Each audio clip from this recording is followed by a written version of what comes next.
the Princeton Study in 2014, after studying something like 180 bills and policies from 81 to 2001, that the conclusions were we're 100% oligarchy. They didn't find anything in those bills, or those policies, that was democratic. Yeah. So basically you have a handful of people making all the decisions, all the important decisions for everyone else. And George Carlin used to say, we don't have any choices. Or you can choose what kind of yogurt flavor or cereal, but you don't really have any choices. What are your thoughts on that?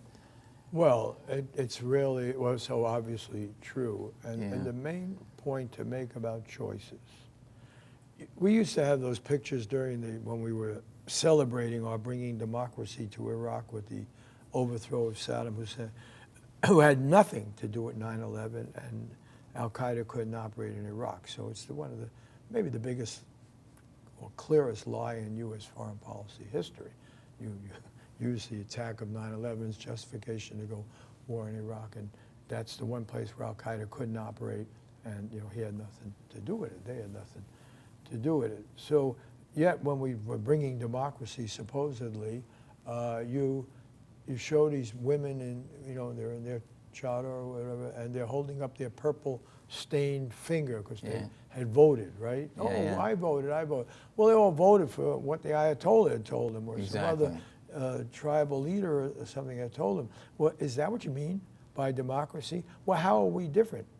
If you're making a decision about a president who took us to this war and engaged in policies of torture and lied to us, and you don't have access to the information, right? Like that was what Daniel Ellsberg did with the Pentagon Papers. Said, no, I worked on this history within the Pentagon about the Vietnam War, and I see it's a tissue of lies. The American people have been deceived. Now, this is an ex-Marine, Daniel Ellsberg, had supported the war. He said, wait, it's all lies. I got to let the people know. I got to take this to the Washington Post and the first New York Times, then the Washington Post, get it out there. Well, he faced 130 years in jail, That's right. under Nixon. So here you have now the same lies.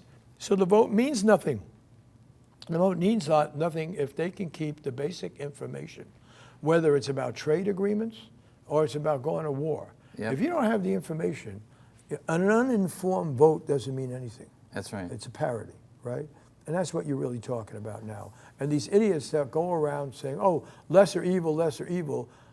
This maybe if we don't have run out of time. Let's take a little break. No, before you. Oh, okay. You want to take a break? We're down to 30 seconds. So let's take a little break and come back in another segment and continue where we left off. Let me take my 30 seconds. Okay. You can cut it out. I just want to say the lesser evil. That's a big cop-out, because the people who brought this country to misery right now, with wars that can't be justified, with an economy that raped the average American for the interests of Wall Street, they were the establishment. It wasn't Donald Trump. It was establishment that Hillary Clinton and her husband played a very central role in.